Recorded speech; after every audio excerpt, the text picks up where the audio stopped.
अस्सलाम वालेकुम। वालेकुम अस्सलाम वरहमतुल्लाह। अच्छा जी, इस वक्त हम आए हैं बाग के मशहूर इलाके गंगा चोटी में। तो यहाँ आके आप कैसा महसूस कर रहे हैं? अल्हम्दुलिल्लाह जी, बहुत अच्छा महसूस कर रहे हैं।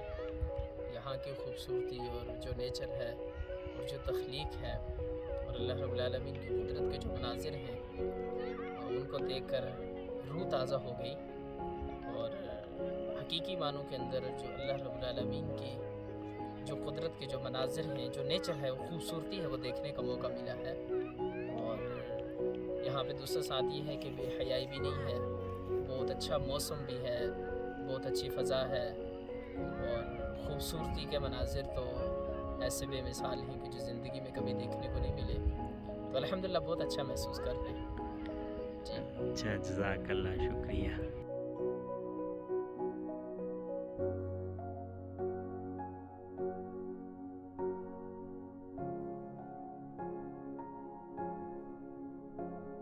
अस्सलामु अलैकुम वरहमतुल्लाहि वबरकातुहू।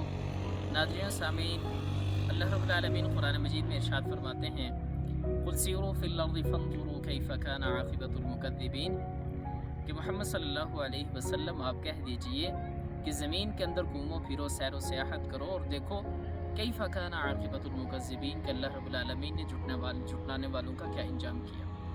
और फिर इसी तरह से एक दूसरी आयत के अंदर अल्लाह रब्बुल आलमीन फरमाते हैं, कुल सीरू फिल अर्ज़ि फंज़ुरू कैफ़ बदअल खल्क़, कि कह दीजिए मोहम्मद सल्लल्लाहु अलैहि वसल्लम आप ज़मीन में सैर व सियाहत करो और देखो कि अल्लाह रब्बुल आलमीन ने इस कायनात की कैसे तख्लीक की, इस तख्लीक की इब्तिदा कैसे की। कैफ़ बदअल खल्क़ सुम्मा अल्लाहु युनशिउ नशअतल आखिरा, फिर अल्लाह रब्बुल आलमीन इस ज़माने की जगह, इस दौर की जगह, इस तख्लीक की जगह, उन अक़वाम की जगह दूसरी अक़वाम को लेके आता है।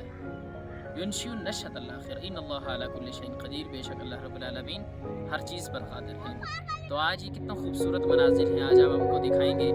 आप दिखाएं इनको कि ये किस तरफ अल्लाह रब्बुल आलमीन के कितने बेहतरीन खूबसूरत मनाज़िर हैं, उसकी तख्लीक है, उसका ये सारा का सारा निज़ाम है।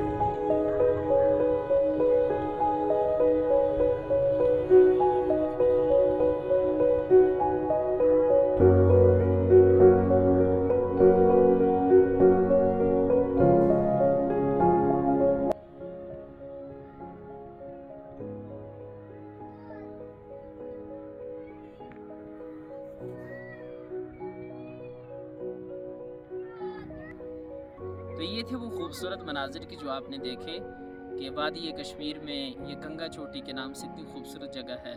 अल्लाह रब्बुल आलमीन ने कितनी खूबसूरत तख्लीक की है, कितने खूबसूरत यहाँ पे जानवर हैं, खेत हैं और अल्लाह रब्बुल आलमीन की खूबसूरत उसकी कुदरत के मनाज़िर हैं। तो यकीनन ज़िंदगी में कहीं ना कहीं किसी मौके पर अपनी इनफरादी, अपनी टेंशन वाली ज़िंदगी से, वो डिप्रेशन और एंजाइटी वाली ज़िंदगी से निकल कर ज़रूर इंसान को कभी ना कभी इंजॉय करने के लिए ऐसी जगहों पे आना चाहिए। बहुत शुक्रिया, जज़ाकुमुल्लाह खैर। अस्सलाम वालेकुम।